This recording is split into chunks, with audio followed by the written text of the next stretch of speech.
ವೀಕ್ಷಕರೇ ನಮಸ್ಕಾರ. The world Kannada YouTube ಚಾನೆಲ್ಗೆ ಸುಸ್ವಾಗತ. ನಾನು ಧೀರಜ್ ಕುಮಾರ್ ಶಿರ್ಸೆ. ಸರಸ್ವತಿ.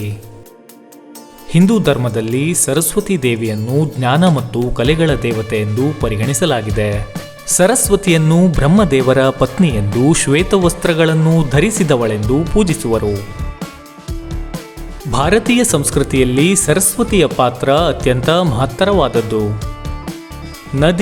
ನದಿ ದೇವತೆ, ಶಾರದೆ, ವಾಗ್ದೇವತೆ, ವಿದ್ಯಾದಿ ದೇವತೆ, ಜ್ಞಾನ ದೇವತೆ ಹೀಗೆ ಹಲವಾರು ಸ್ವರೂಪಗಳಲ್ಲಿ ಸರಸ್ವತಿಯು ಪರಿಚಿತಳು. ಬ್ರಹ್ಮನ ಸೃಷ್ಟಿಯಾದ ವೇದಗಳಿಗೆ ಅಧಿದೇವತೆ ಎಂದು, ವೇದಮಾತೆ ಎಂದು ಸರಸ್ವತಿಯನ್ನು ಸ್ತುತಿಸಲಾಗಿದೆ. ಬ್ರಹ್ಮನ ಮಗಳು ಎಂಬ ತಪ್ಪು ಕಲ್ಪನೆಯನ್ನು ಸೃಷ್ಟಿಸಲಾಗಿದೆ. ಸರಸ್ವತಿಯು ಆದಿಶಕ್ತಿಯ ಒಂದು ಭಾಗವಾಗಿದ್ದಾಳೆ. ತ್ರಿಶಕ್ತಿಗಳಲ್ಲಿ ಈಕೆಯೂ ಸಹ ಒಬ್ಬಳಾಗಿದ್ದಾಳೆ. ಸರಸ್ವತಿಗೆ ಬ್ರಹ್ಮನ ಶಕ್ತಿ ಎಂಬ ಸ್ವರೂಪವೂ ಬೆಳೆದು ಬಂದಿದೆ. ಸರಸ್ವತಿ ಎಂದರೆ ಸಾಮಾನ್ಯವಾಗಿ ನಮ್ಮ ಕಣ್ಣು ಮುಂದೆ ನಿಲ್ಲುವ ರೂಪವೆಂದರೆ ಚತುರ್ಭುಜಗಳು. 2 ಕೈಗಳಲ್ಲಿ ವೀಣೆ, 3ನೇದರಲ್ಲಿ ಅಕ್ಷರಮಾಲೆ, 4ನೇದರಲ್ಲಿ ಪುಸ್ತಕ. ಬಿಳಿ ತಾವರೆಯ ಮೇಲೆ ಅಥವಾ ಬಂಡೆಯ ಮೇಲೆ ಆಸೀನಳಾಗಿರುವ ಶ್ವೇತವಸ್ತ್ರಧಾರಿಣಿ, ಶುಭ್ರವರ್ಣದ ಧವಳ ಕೀರ್ತಿಯ ಸರಸ್ವತಿಯ ಚಿತ್ರ ನಮ್ಮ ಕಣ್ಣ ಮುಂದೆ ಬರುತ್ತದೆ. ಚತುರ್ವೇದಗಳಲ್ಲಿ ಅತ್ಯಂತ ಪ್ರಾಚೀನವಾದುದು ಋಗ್ವೇದ. ಕ್ರಿಸ್ತಪೂರ್ವ ಸುಮಾರು 3500 ವರ್ಷಗಳಷ್ಟು ಸುದೀರ್ಘ ಪ್ರಾಚೀನತೆ ಋಗ್ವೇದಕ್ಕಿದೆ. ಸರಸ್ವತಿಯ ಮೂಲ ಸ್ವರೂಪವನ್ನು ಅರಿಯುವಲ್ಲಿ ಇರುವ ಅತ್ಯಂತ ಪ್ರಾಚೀನವಾದುದು, ಅಧಿಕೃತವೂ ಆದ ಆಕರವು ಋಗ್ವೇದವೇ ಆಗಿದೆ. ಇದರಲ್ಲಿ ಸರಸ್ವತಿಯು ಪ್ರಧಾನ ದೇವತೆಯಾಗಿಯೂ ಸ್ತುತಿಗೊಂಡಿದ್ದಾಳೆ. ಇಂದ್ರ, ಅಗ್ನಿ, ರುದ್ರ, ವಿಷ್ಣು ಮೊದಲಾದ ಪ್ರಧಾನ ದೇವತೆಗಳ ಜೊತೆಯಲ್ಲಿಯೂ ಸ್ತುತಿಗೊಂಡಿದ್ದಾಳೆ. ಸುಮಾರು 90ಕ್ಕೂ ಹೆಚ್ಚು ಋಕ್ಕುಗಳಲ್ಲಿ ಸರಸ್ವತಿಯು ಪ್ರತ್ಯಕ್ಷವಾಗಿ ಪರೋಕ್ಷವಾಗಿ ಸ್ತುತಿಗೊಂಡಿದ್ದಾಳೆ. 6ನೇ ಮಂಡಲದ 61ನೇ ಸೂಕ್ತದ ಎಲ್ಲ 14 ಋಕ್ಕುಗಳು ಸರಸ್ವತಿಗೆ ಸಂಬಂಧಿಸಿದ್ದಾಗಿವೆ. ವೇದಗಳಲ್ಲಿ ಸರಸ್ವತಿಯನ್ನು ನದಿ ಮತ್ತು ನದಿ ದೇವತೆ, ದೇವತೆ ಅಥವಾ ಯಜ್ಞ ದೇವತೆ, ಇಳ, ಕಾಮಧೇನು, ವಾಗ್ದೇವತೆ, ಯುದ್ಧ ದೇವತೆ ಅಥವಾ ರಕ್ಷಣಾ ದೇವತೆ, ಶಾಂತಿ ದೇವತೆ, ಅಹಿಂಸಾ ದೇವತೆ, ಅನ್ನಪೂರ್ಣೆ, ಭಾಗ್ಯ ದೇವತೆ, ಆರೋಗ್ಯ ದೇವತೆಯಾಗಿ ಮಾತ್ರವಲ್ಲದೆ ತಾಯಿ, ಸಹೋದರಿ, ಮಗಳು, ಸ್ನೇಹಿತೆ, ಪತ್ನಿ ರೂಪದಲ್ಲಿ ಸ್ತುತಿಸಲಾಗಿದೆ. ಬೌದ್ಧ ಧರ್ಮದಲ್ಲಿ ಸರಸ್ವತಿಯು ಆದಿಬುದ್ಧನ ಹಲ್ಲುಗಳಿಂದಲೂ, ಜೈನ ಧರ್ಮದಲ್ಲಿ ಆದಿಜೀನನ ಮುಖದಿಂದಲೂ, ಹಿಂದೂ ಧರ್ಮದಲ್ಲಿ ಆದಿಬ್ರಹ್ಮನ ನಾಲಿಗೆ ಅಥವಾ ಮುಖದಿಂದಲೂ ಸೃಷ್ಟಿಯಾದಳು ಎಂದು ಹೇಳಿರುವುದನ್ನು ಗಮನಿಸಿದರೆ, ಸರಸ್ವತಿಯ ಜನನ ಸ್ಥಾನ ವಾಕ್ ಅಂದರೆ ಮಾತು ಜನಿಸುವ ಸ್ಥಳವೇ ಆಗಿದೆ. ಆದ್ದರಿಂದ ಸರಸ್ವತಿಯ ವಾಗ್ದೇವಿಯ ಸ್ವರೂಪ 3 ಧರ್ಮಗಳಿಗೂ ಸ್ವೀಕೃತ ಆಗಿದೆ ಎನ್ನಬಹುದು. 3 ಧರ್ಮಗಳಲ್ಲಿ ಸರಸ್ವತಿಗಿರುವ ಇನ್ನೊಂದು ಸಮಾನ ವಿಚಾರವೆಂದರೆ ವಿದ್ಯಾದೇವತೆ ಮತ್ತು ಜ್ಞಾನದೇವತೆ ಎಂಬ ಅಂಶಗಳು. ಹಾಗೆಯೇ ಆಯಾಯ ಧರ್ಮದ ಧಾರ್ಮಿಕ ಗ್ರಂಥಗಳೇ ಸರಸ್ವತಿ ಎಂಬ ವಿಚಾರದಲ್ಲೂ ಸಾಮ್ಯತೆ ಇದೆ. ವೈದಿಕ ಪರಂಪರೆಯಲ್ಲೂ ಬ್ರಹ್ಮನ ಸೃಷ್ಟಿಯಾದ ವೇದಗಳ ಅಧಿದೇವತೆ ಸರಸ್ವತಿಯೇ ಆಗಿದ್ದಾಳೆ. 3 ಧರ್ಮಗಳಲ್ಲಿಯೂ ಸರಸ್ವತಿಯನ್ನು ಒಳ್ಳೆಯ ವಾಕ್ಯಗೆ, ವಿದ್ಯೆಗೆ, ಜ್ಞಾನಕ್ಕೆ, ಕಾವ್ಯಾವೇಶಕ್ಕೆ ಪ್ರಾರ್ಥಿಸಲಾಗುತ್ತದೆ. ಧರ್ಮಗಳ ಒಳಪಂಗಡಗಳಲ್ಲಿ ಅಲ್ಪ ಸ್ವಲ್ಪ ವ್ಯತ್ಯಾಸಗಳು, ತಾಂತ್ರಿಕ ಆಚರಣೆಗಳಲ್ಲಿ ಕಂಡುಬರುವ ಪ್ರಾದೇಶಿಕ ವೈವಿಧ್ಯತೆಗಳು, ಇವುಗಳನ್ನು ಬಿಟ್ಟರೆ ಒಟ್ಟಾರೆ ಭಾರತೀಯ ಸಂಪ್ರದಾಯದಲ್ಲಿ ಸರಸ್ವತಿಯ ಸ್ವರೂಪ ಒಂದೇ ಆಗಿದೆ. ಸಂವಹನ ಎಂಬುದು ಆಧುನಿಕ ಜಗತ್ತಿನ ಅತ್ಯಗತ್ಯ ಚಟುವಟಿಕೆಯಾಗಿದೆ. ಸಂಕೇತಗಳು, ನಿರ್ದಿಷ್ಟ ಶಬ್ದಗಳು ಸಂವಹನ ಕ್ರಿಯೆಗೆ ಆಧಾರವಾಗಿದ್ದ ಕಾಲದಿಂದಲೂ ನಿರಂತರ ಬದಲಾವಣೆಗಳೊಂದಿಗೆ ಈ ಯುಗವನ್ನು ಸಂವಹನ ಯುಗವೆಂದು ಪ್ರಭಾವಿಸುವಷ್ಟರ ಮಟ್ಟಿಗೆ ಅದಕ್ಕೆ ವ್ಯಾಪ್ತಿ ಮತ್ತು ಪ್ರಾಮುಖ್ಯ ಉಂಟಾಗಿದೆ.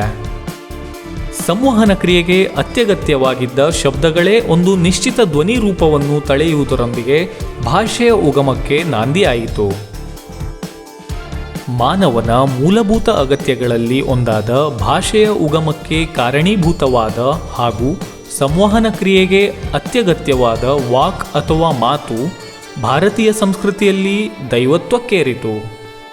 ವಾಕ್ನ ಉಪಯೋಗ, ಪ್ರಭಾವ ಆಯತಪ್ಪಿದರೆ ಅದರಿಂದ ಆಗುವ ಅನಾಹುತ, ಇವುಗಳಿಂದಾಗಿ ಮಾತಿಗೆ ಮಹತ್ವದ ಸ್ಥಾನ ಲಭಿಸಿದೆ. ಇಂತಹ ಮಾತು ದೈವತ್ವಕ್ಕೇರಿದಾಗ ವಾಕಿಗೆ ಒಂದು ದೇವತೆಯೂ ಸೃಷ್ಟಿಯಾಗಬೇಕಾಗುತ್ತದೆ. ಅಂತಹ ವಾಗ್ದೇವಿಯ ಸೃಷ್ಟಿ ಭಾರತೀಯ ಸಂಸ್ಕೃತಿಯಲ್ಲಿ ವಿಭಿನ್ನವಾಗಿಯೇ ಇದೆ. ಜನೋಪಯೋಗಿಯಾದ ಸರಸ್ವತಿ ನದಿಯು ದೈವತ್ವಕ್ಕೇರಿದ ಪರಿಣಾಮವಾಗಿ ನದಿದೇವತೆಯಾಗಿ ಆರಾಧನೆಗೊಳಗಾಗುತ್ತಾಳೆ. ತನ್ನ ಹರಿಯುವ ಪಾತ್ರವನ್ನು ಬದಲಿಸುವ ನದಿಯಂತೆ ನದಿಯಾಗಿದ್ದ ಸರಸ್ವತಿಯು ತನ್ನ ಪಾತ್ರವನ್ನು ಬದಲಿಸಿ ವಾಗ್ದೇವಿಯಾಗಿದ್ದು, ನಂತರದ ದಿನಗಳಲ್ಲಿ ವಿದ್ಯಾದೇವತೆ, ಸಾಹಿತ್ಯ ದೇವತೆ, ಸಕಲ ಕಲಾ ದೇವತೆಯಾಗಿ ಭಾರತೀಯರ ಜನಮಾನಸದಲ್ಲಿ ನೆಲೆ ನಿಂತಿದ್ದು ಒಂದು ಮಹಾಕಥನ. ಹಾಗೊಂದು ವೇಳೆ ಸರಸ್ವತಿಯು ತನ್ನ ಪಾತ್ರವನ್ನು ಬದಲಿಸದಿದ್ದರೆ ಮರಳುಗಾಡಿನಲ್ಲಿ ಕಣ್ಮರೆಯಾದ ಸರಸ್ವತಿ ನದಿಯಂತೆ ಭಾರತೀಯರ ಮನಸ್ಸಿನಿಂದ ಈಗಾಗಲೇ ಕಾಣೆಯಾಗಿರುವ ವೇದೋಕ್ತವಾದ ಹಲವಾರು ದೇವತೆಗಳಂತೆ ಸರಸ್ವತಿಯು ಕಣ್ಮರೆಯಾಗಬೇಕಾಗುತ್ತಿತ್ತು. ಸರಸ್ವತಿ ಎಂದರೆ ಈಗ ಕಣ್ಣುಮುಂದೆ ನಿಲ್ಲುವುದು, ನಾವು ನೋಡಿರುವ ಯಾವುದೋ ಶಿಲ್ಪದ ಇಲ್ಲವೇ ಚಿತ್ರಪಟದ ಇಲ್ಲವೇ ಸಾಹಿತ್ಯ ವರ್ಣನೆಯಿಂದ ನಮ್ಮ ಮನಸ್ಸಿನಲ್ಲಿ ರೂಪುಗೊಂಡ ಸುಂದರ ಸ್ತ್ರೀ ದೇವತೆಯೊಬ್ಬಳ ಚಿತ್ರ. ಅರಳಿದ ಬೆಳ್ದಾವರೆಯ ಮೇಲೆ ವೀಣೆ, ಪುಸ್ತಕ, ಅಕ್ಷರಮಾಲೆಗಳನ್ನು ಹಿಡಿದು ಶುಭ್ರವರ್ಣದ ಪ್ರಸನ್ನವದನಳಾದ ಚತುರ್ಭುಜ ದೇವತೆಯ ಚಿತ್ರ. ಹತ್ತಿರದಲ್ಲಿ ಹಂಸ, ಕೆಲವೊಮ್ಮೆ ನವಿಲು ಇರುತ್ತದೆ. ಆದರೆ ಇಂದು ನಾವು ಕಾಣುತ್ತಿರುವ ಈ ಚಿತ್ರ ರೂಪುಗೊಂಡಿದ್ದಕ್ಕೆ ಸುಮಾರು 4000 ವರ್ಷಗಳ ಇತಿಹಾಸವಿದೆ ಎಂದು ಅರಿತಾಗ ಆಶ್ಚರ್ಯ, ಸಂತೋಷ, ಹೆಮ್ಮೆ ಒಟ್ಟಿಗೆ ಉಂಟಾಗುತ್ತದೆ. ಸರಸ್ವತಿಯು ನಡೆದು ಬಂದ 4000 ವರ್ಷಗಳ ಹಾದಿಯ ಅವಲೋಕನವೇ ಒಂದು ಚೇತೋಹಾರಿ ಅನುಭವ. ಸಂಸ್ಕೃತ ಕವಿಗಳು ತಮ್ಮ ಕಾವ್ಯಗಳಲ್ಲಿ ಸರಸ್ವತಿಯನ್ನು ನದಿಯಾಗಿ ಸ್ತುತಿಸಿದರೂ ವಾಗ್ದೇವತೆಯಾಗಿ ಹೆಚ್ಚು ಪ್ರಚಲಿತದಲ್ಲಿದ್ದಾಳೆ. ಶಬ್ದ ಮತ್ತು ಅರ್ಥಗಳಿಗೆ ಅಧಿದೇವತೆ, ಶಬ್ದಾರ್ಥೌ ಸಹಿತೌ ಕಾವ್ಯಂ ಎಂಬಂತೆ ಕಾವ್ಯದ ಅಧಿದೇವತೆಯೂ ಹೌದು. ಅಕ್ಷರ, ಭಾಷೆ, ವಿದ್ಯೆ, ಜ್ಞಾನ, ವಿಜ್ಞಾನ, ಕಲೆ, ಸಾಹಿತ್ಯ, ಸಂಗೀತ ಮೊದಲಾದವಕ್ಕೂ ಸರಸ್ವತಿಯೇ ಅಧಿದೇವತೆ. ಸರಸ್ವತಿಯ ಕಟಾಕ್ಷವಿಲ್ಲದವನು ಪಶುವಿಗೆ ಸಮಾನ.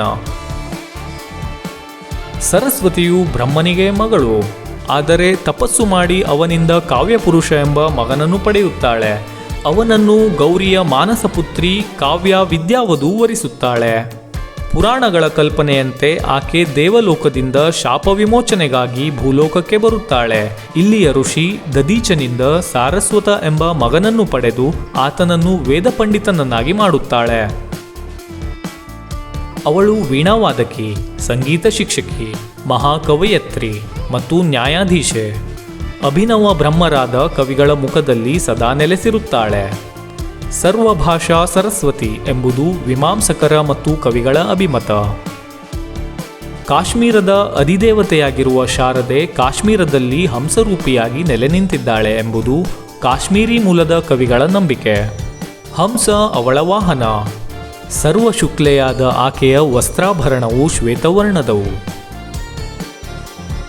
ಇನ್ನು ಕನ್ನಡದಲ್ಲಿ ಜೈನ, ವೈದಿಕ, ವೀರಶೈವ ಪರಂಪರೆಯ ಕವಿಗಳು ತಮ್ಮ ತಮ್ಮ ದರ್ಶನಕ್ಕನುಗುಣವಾಗಿ ಸರಸ್ವತಿಯನ್ನು ಸ್ತುತಿಸಿದ್ದಾರೆ. ಎಲ್ಲ ಧರ್ಮಗಳನ್ನು ಮೀರಿದ ಮಾನವ ಧರ್ಮ ಹೊಂದಿದೆ. ಆ ಹಿನ್ನೆಲೆಯಲ್ಲೂ ಸರಸ್ವತಿಯನ್ನು ಪ್ರತಿಭಾವಂತರಾದ ಕವಿಗಳು ಕಂಡಿದ್ದಾರೆ.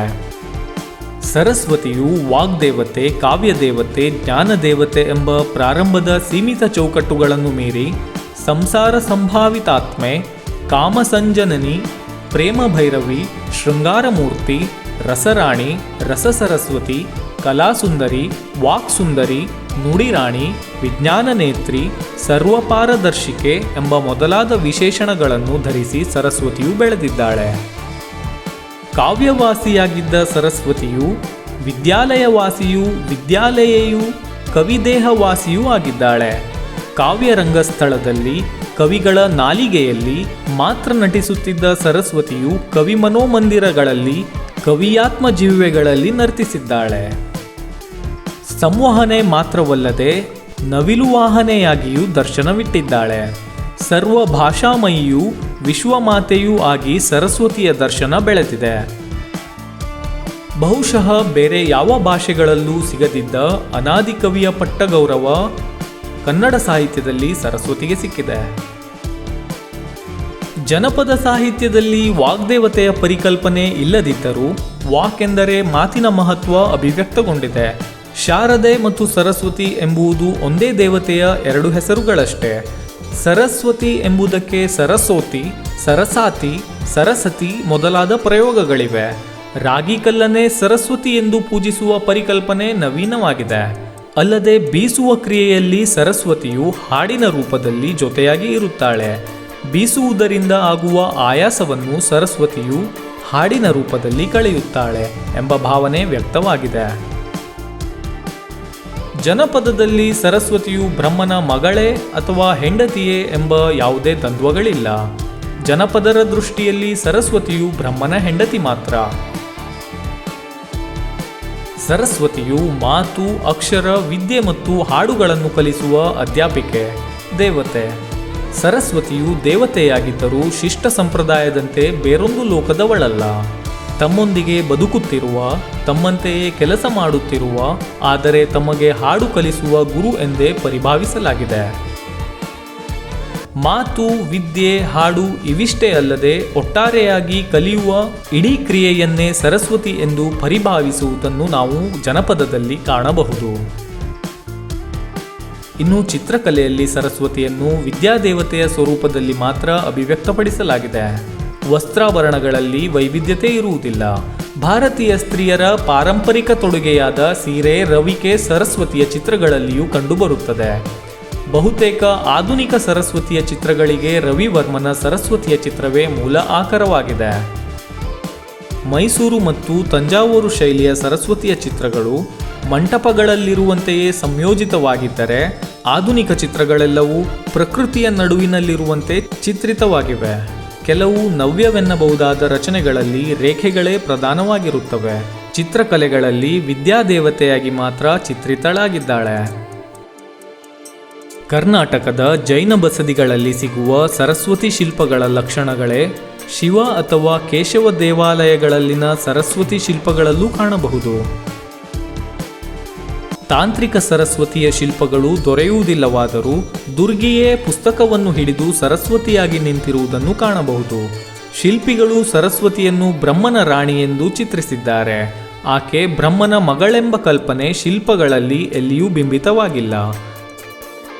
ಪರಮ ಜೀನೇಂದ್ರವಾಣಿಯೇ ಸರಸ್ವತಿಯಾಗಿದ್ದು, ಜೈನ ಧರ್ಮೀಯರು ಸಹ ಸರಸ್ವತಿಯ ಶಿಲ್ಪಗಳನ್ನು ನಿರ್ಮಿಸಿದ್ದಾರೆ, ಪೂಜಿಸಿದ್ದಾರೆ.